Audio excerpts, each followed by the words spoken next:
আউযু বিল্লাহি মিনাশ শাইতানির রাজিম। বিসমিল্লাহির রহমানির রহিম।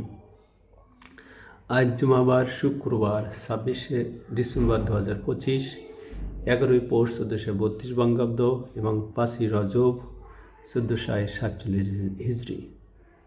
সম্মানিত দর্শক শ্রোতা, আসসালামু আলাইকুম রহমতুল্লাহি। আমি আজ রিয়াদুস সালিহিনের দ্বিতীয় খণ্ড থেকে 730 নম্বর হাদিসটি শোনাব ইনশাল্লাহ।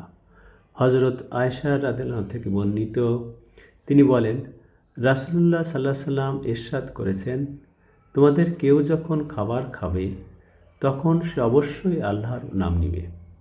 প্রথমে আল্লাহ তাআলার নাম নিতে ভুলে গেলে বলবে বিসমিল্লাহি আউয়ালাহু ওয়া আখিরাহু, অর্থাৎ খাবার প্রথমে ও শেষে আল্লাহর নামে।